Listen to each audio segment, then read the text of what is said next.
often think that people only work for money. Our model of labor is kind of models of rat working in a cage. People hate to work, we have to pay them, and we have to pay them more to work more. But it's actually quite curious, right? Is this really the case? Imagine I took you and I locked you in a room, and in one case I paid you $1,000 a day, in another case I paid you $5,000 a day. Would you produce more? Could you force yourself to focus more, to be more creative, to be more useful for me? Not really clear. What's the role of bonuses? How much value are they giving us compared to how much they're costing us? All of those are basically unknown. People have strong intuitions about those, but they don't know. So recently we tried to check it out, right, with all this issue about bonuses. So we did an experiment, and we created 6 different games. And the games have to do with memory and concentration and creativity and some mechanical task like throwing balls at a target. And the whole task took about an hour. And we said to one group of people, look, if you do this task, each of those very well, we'll pay you for each of them for a total of basically giving you a day wages. So if you do these tasks well, you'll get a day's wages. If you'll do half of them well, you'll get half a day wages and so on. Another group, we said, if you do this task well, we'll give you 2 weeks of wages. Right? More interesting, offers under a big bonus. And to a third group, we said we'll give you a 6 months bonus. Right? So now, if we ask people, which group do you want to play with? You said the 6 months. We ask people, who do you think will produce the best? We said the 6 months, of course. So much money was on the line. But in fact, what happened was that these people produced the worse.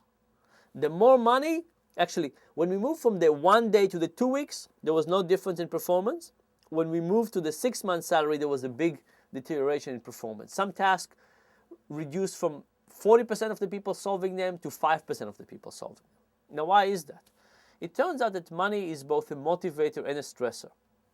I pay you more money, you want to do more, but it doesn't mean that you can do more.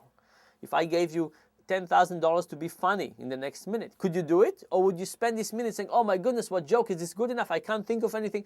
And as a consequence of the stress, actually do worse. It turns out that the job loss is something that is very hard for people to get over. Right? And one of the reasons it's very hard to get over because people have so much faith in their job, that it will last for a long time and so on. And all of a sudden, when they lose their job, kind of the ground gets shaken underneath their feet, and it's very hard to create this trust again. It's almost like when somebody their spouse has an affair, it's very hard to trust other people after that. When bankers betray us, it's very hard to trust other bankers after that. So one of the things to help people, I think, is to explain to them that it's not them, right? So I know when people break up when they date, they say, it's not you, it's me. But I think the same thing could happen when you say, look, if it's just you losing, it's one thing. But if we give people a story that helps explain what happened, they can make better sense out of it. And there's actually lots of research on that basically show that when people go through trauma, the process of writing about it or trying to explain to themselves or have somebody else explain to them the reason for that, actually eliminate much of the unknown. Think about something like crime. You walk down the street and somebody attacks you and steals your money. What is better? To tell you it's not your fault, just random, it happens, or to say, look, here is what happened. You were walking at night in a dangerous neighborhood. Now, you could imagine that saying the random thing is better for you because it's not your fault.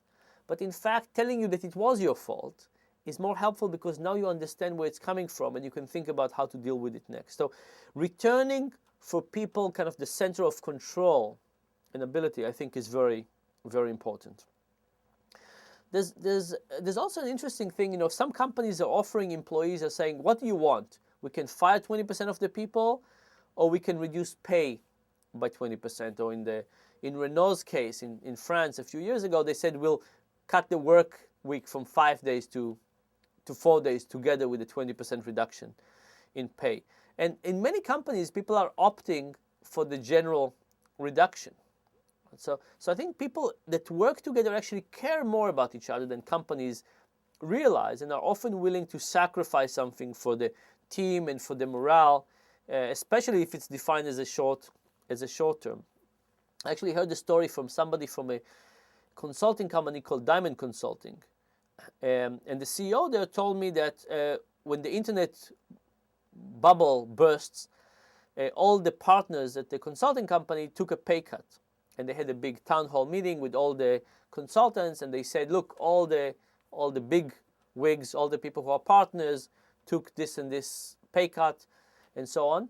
And basically everybody in the company wanted to take this pay cut as well, which is just incredible, right? We don't think about employees as caring about the company, but I think often they really do. I mean, I definitely feel like this for the university, and I think many people do. And there's ways to actually use pay cuts to get people to be more motivated and more committed to the company.